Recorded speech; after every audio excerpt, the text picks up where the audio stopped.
están? Mi nombre es Andrés Fonseca y les quiero compartir unas ideas y unos análisis acerca de un libro que acabé de leer del autor Eduardo Galeano titulado Los hijos de los días. Les voy a hablar de dos historias que me llamaron mucho la atención y de por qué me llamaron la atención.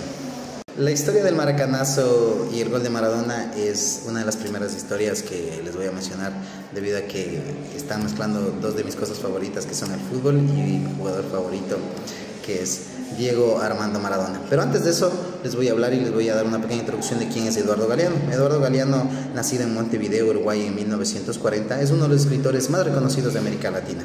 Su obra abarca una amplia gama de géneros, desde la historia y el periodismo hasta la narrativa literaria, aunque su estilo característico se distingue por su enfoque profundo y poético de la realidad social, política y cultural de su región. Galeano también tiene la capacidad de entrelazar los eventos históricos con la vida cotidiana, desnudando poco a poco las injusticias y las complejidades que definen y nos representan como Latinoamérica. Una de sus obras más influyentes es Las venas abiertas de América Latina. Este libro fue editado en 1971, lanzado, en la que analiza la explotación histórica de la región por las potencias coloniales y los intereses económicos internacionales. Sin embargo, es en Los hijos de los 100 días de 1995, un libro de relatos y reflexiones donde Galeano aborda con mayor intensidad el tema del fútbol como una metáfora poderosa para explotar la identidad y las luchas sociales en América Latina.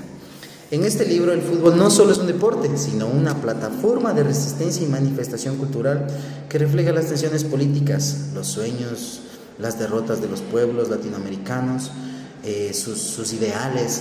Y dentro de este marco, Galeano relata dos episodios futbolísticos fundamentales que marcaron la historia de la región: el maracanazo de 1950 y el famoso gol de Maradona contra Inglaterra en el Mundial del 86.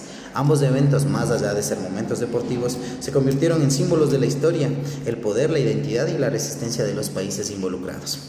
Entonces vamos a empezar a hablar del maracanazo de 1950, en donde fue titulado La caída de un gigante. El maracanazo, ocurrido en la final del Mundial de 1950, es uno de los momentos más dolorosos y paradigmáticos para Brasil, pero también uno de los más emblemáticos de la historia del fútbol mundial. En ese torneo Brasil era el equipo favorito para ganarse todo, caminando, no solo por su juego arrollador, sino también porque era el anfitrión del torneo, lo que incrementaba aún más las expectativas de una victoria local. La Copa Mundial de 1950 fue histórica porque marcó la primera vez que el torneo se celebró en América del Sur, en un país que había forjado una fuerte tradición futbolística. Brasil había derrotado a sus rivales con una contundencia aplastante a lo largo del torneo, y el Estadio Maracaná en Río de Janeiro fue el escenario de la gran final entre Brasil y Uruguay. El equipo brasileño, bajo la dirección de entrenadores como Juan Carlos Oliveira, contaba con una alineación estelar y se esperaba que ganara con facilidad, como lo hizo todos sus otros encuentros, como dicen, caminando. Sin embargo, el fútbol, como la vida misma, es impredecible. En ese histórico 16 de julio de 1950, Uruguay logró lo impensable: derrotó a Brasil 2-1 en el Maracaná ante una multitud que al principio cantaba y celebraba el triunfo brasileño. Este triunfo uruguayo se conoce como el maracanazo y marcó el final de la supremacía brasileña en ese torneo. La derrota fue tan impactante que incluso los aficionados brasileños que llenaban las tribunas del estadio quedaron en absoluto silencio tras el gol de Alcides Chilla, quien anotó el segundo tanto para Uruguay. La humillación fue tan profunda que muchos jugadores brasileños al final del partido lloraron desconsoladamente, y cómo no, si tenían que ser campeones en su casa. Y la prensa brasileña no supo cómo manejar el golpe a su orgullo nacional.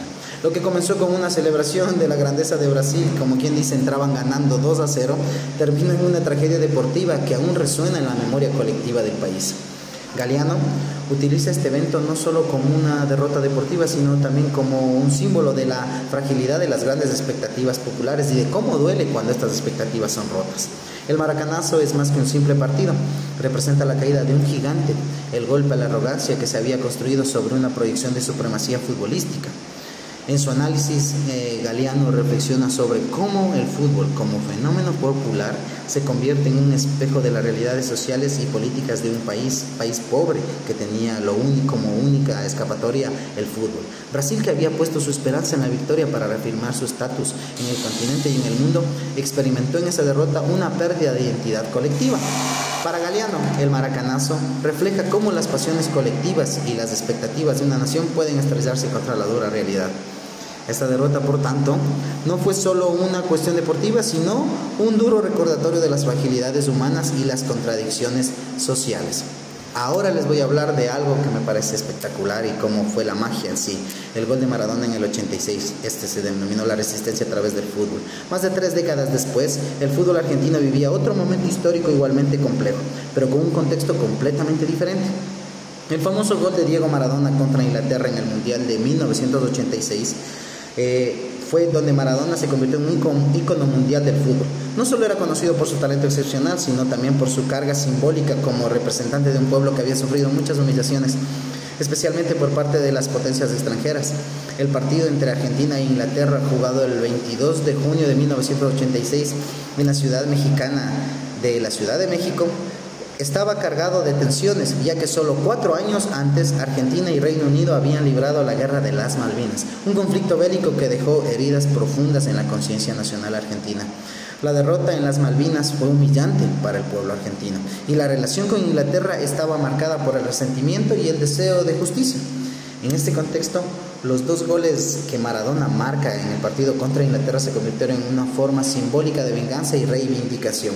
El primer gol, conocido como el gol La Mano de Dios, y el segundo, que era el gol del siglo, son los que marcaron la destrucción y la derrota de Inglaterra. El gol del siglo fue una jugada deslumbrante en la que Maradona dribló a más de la mitad del equipo inglés para anotar uno de los goles más bellos de toda la historia de los mundiales. Para mí, el mejor.